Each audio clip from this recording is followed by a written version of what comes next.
Kinshasa ngo yango yote ngana yokaki na sango kini etonda sentima nango nakomi na kinyango ngai na miyokeli mawa ngai na miyokeli mawa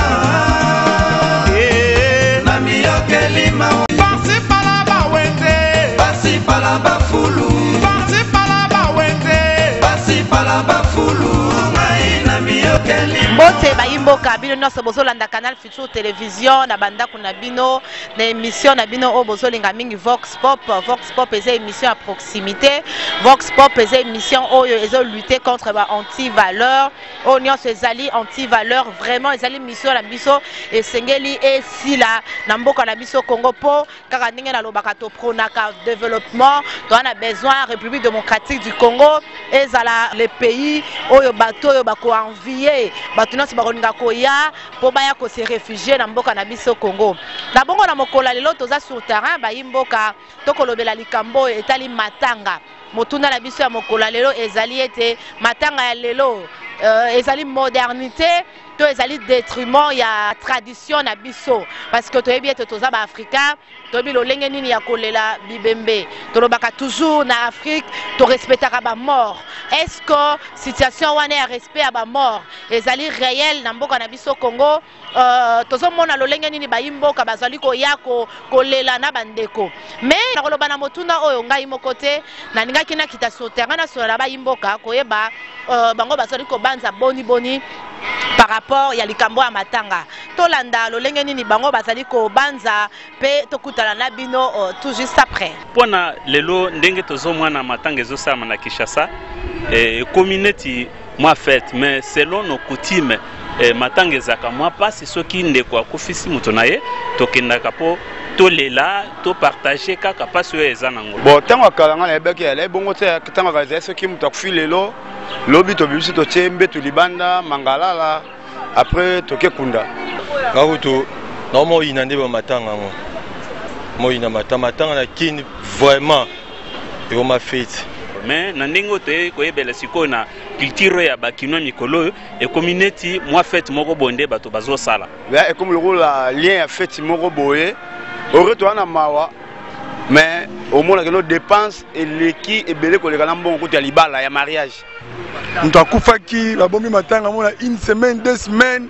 pour se préparer ba louer salle et comme le rôle la fête moko boye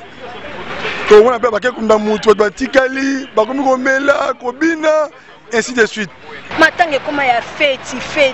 tozolela mutu akufi tokomona na lisusu te et lokola lamba te soko ebungi ko somba mais mutu azaki cher pona yo azaki motuya pona yo akelibela bomona na lisusu te honoreye ozomona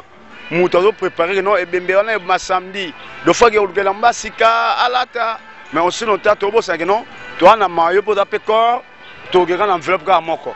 mais de préférence eza fête te tango pe tozo keneme na matanga il faut te respecter koro eza ya kokufa moyo oyo akufi ndepo to pesa kaka famille wana to fanda na bango to consoler bango c'est ça ce que nous pouvons dire pour ces temps ici matanga lelo to nzimate ba matanga kala ezala bongo te matanga lelo kozana na mort nde bongo futa na bambongo ebele charge ne boki ndotala to louer ba salle to louer ba espace cher trop matanga mikolo ele kata na feti ezala sous un sens te matanga koma tapage donc mutu azobela mbongo emonanaka te donc mutu akufi boketia na morgue ekoma ta 1 mois bozozela ba na quartier bosomba babilamba tapage balata feti ozolela ndeko noto papa ou maman ou yaya oya kufa azalaki motu ya cher bomona na lisute oke otie baboto oke osombela mba ya $50 ou $100 okaboli mawate matanga ekoma lokola soki mutu azobela tomonaka bato basungaka te soki mutu akufi bakoya na bamituka ya minene bakotisation ya minene po baya kosala tapage balata basala nini likambo ya matanga eza vraiment tapage eza vraiment tapage tango mutu azobela faut kosunga ye na tango mutu azana pasi mais soki mutu azana pasi bozo aider te mais mutu soki akufi bakotisation ye bamituka minene ye bamituka chere ye vraiment eza malamu te yo mo biso to bala te kwa ba matanga ezoleka ba dépense bokufeli olate ndenge nini nayaki matanga na bino tomela te ya biso pela roya pe po omela te ou bien olia te matanga ya bongo te po tokoma komona soki oye matanga na nsima matanga bato bakomela bato bakolia ndeko akufi tobosani ye me kotikaka de shoki na famille po balobi ke to honore motu oyo sa akufi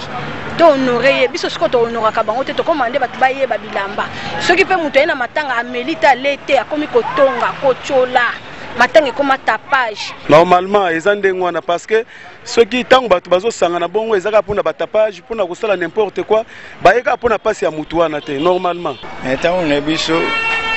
moto soki akufi bazokolela kaka na kati ya lopango mais oyo sikoyo système oyo ekomi ya kolelaka bamatanga na bamaison communale tout ça eza kaka mpo bamikonzi yango bazwa mbongo na bango mpo ndeko toumeli na campus toumeli na kitambo abeli mingi todepense déjà trop bango baoyeba eloko wana te angele atiki bana mibale bakoyeba bongo te baprofeye bamela balia batiaki ye wapi tolia eloko te tolandi bango tozwa eloko te mais tandis que tobebisaki déjà mbongo ebele na bahôpital. Imagine un peu biso toza na bandal okomona na enceinte ya lopango ya komi neti lelo eza vendredi okokonte oza mosusu 7 corps ya bato na corps moko ndenge baregistra nayebi te soki $20 mais mpo na koexpose awa $150. Imagine un peu. Donc bato so bakufeli neti nga so nakufeli normalement regrette fallait pas kufa pour dépense kutoto oyo na calculer na bebisa eleki na dépense ya hôpital ya bakisi ya bamakambo tu ya kobokola ta moto donc matanga na kini mpenza nzambe asunga kini bato bakufa te ko na jour mpe ya kolala bamisusu bazala bango ta mosusu mwati bongo servi bango bokosima bamapa boservi bango baomela mpe jour mpe ebimaka a jour ala vraiment so bimisi bango neti oyo olandi ngai il faut la bombe ata $20 ata $50 toke mon espace moi bobo meli to le faut bolia poani batanga koma lokwa likelemba. En plus de ça eloko eza mabe système to komi nango lelo so bakomelisa bino bameli te bakoma otonga bino todepase su mbongo ebe mpona kotya tolela ye bango bayotalaka ke tolie te tomeli te bayambi biso malamu te tandis ke toza na pasi ya ndeko na biso akufi bango baya mpona lakisa bilamba mpo bamela masanga mpo basepema biso batiki biso na pasi anje atiki biso na bana mibale bembe koma koleka na mbongo ya mariage taka batie biso basali bamona ya bamétropole espace ba $2000 $3000 mais so lelo nga asengi yango biso bapesanga na famille na sa baaffaire bana na mbongo te mais na ere ebembe ozomonake non ezobima yana bacommune mosusu bacommune voisine na biso ya bandala bango basala baconquérance so bengango conqué sombelongo elamba sika plante ya sika donc lie bango bona nde ndeko ma matanga plante ya sika basile ti awa sile milai ti ayolela moto sile ti awa kanga dadi bodi ya sika lichi ya sika lati loba noir saki ya sika aye matanga neti corps ezobima lelo ebele bakezando oyo baoprépare yanga angele akufi mpo balata lobi na enterrement mais ezalaka mpasi nde ya biso famille ezalaka ya bango te po bango bakokende après ça na enterrement batikali na babare bandi komela babandi kolia baseki basali bozoba so ntango tokozonga toyoka mpasi endeko asukuzalaki naye na kati ya ebembe komi balie moko ya mabala na kati ya ebembe komi balie ya tapage na kati ya ebembe komi ya bitumba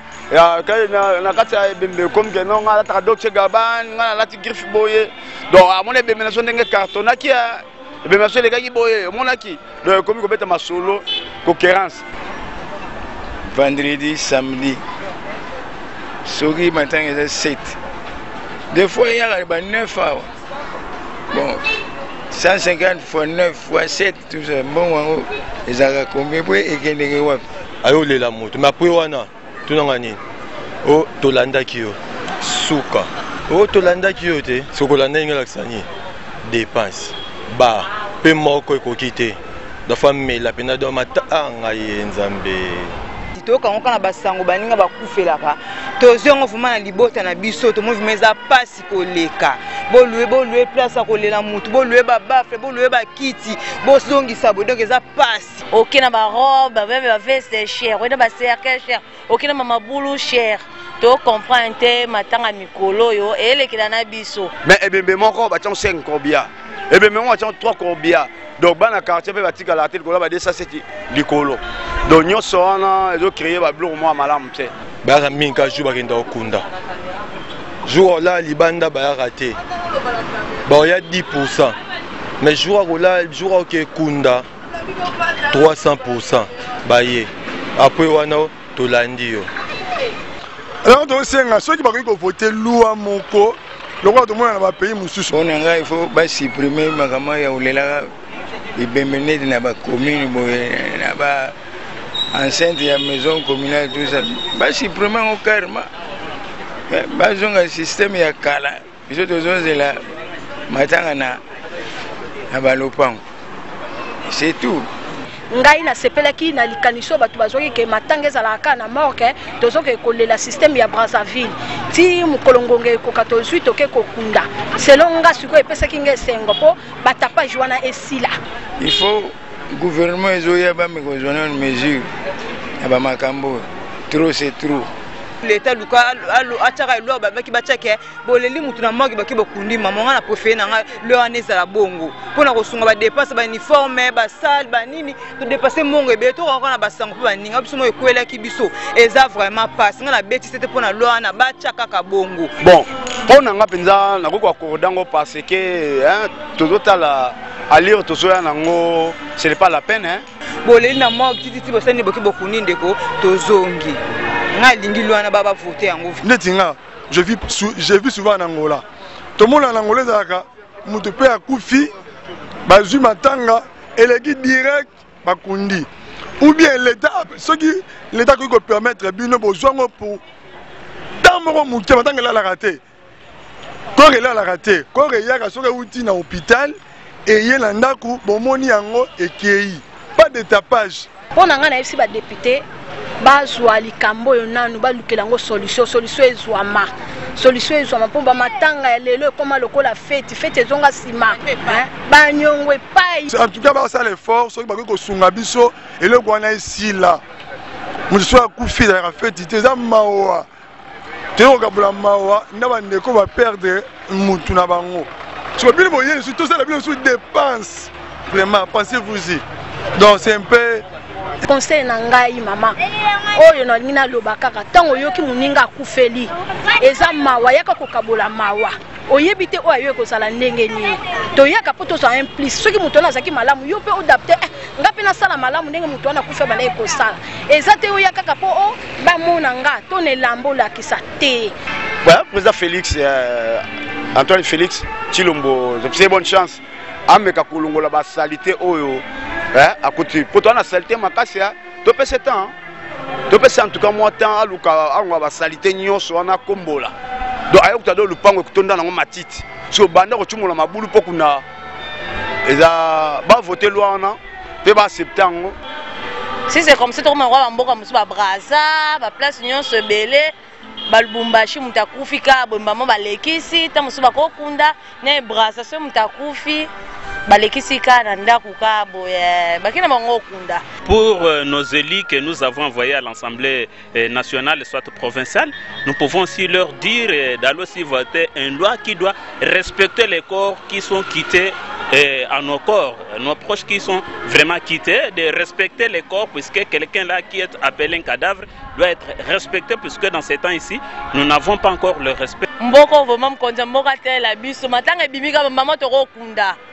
On a vraiment tolembi na dépense to sala. Te wana ezalaka te wana tokaboli mawa bien te. Pona nini? Ekozala bongo te neti Brazzaville les pays mosusu biso to na RDC.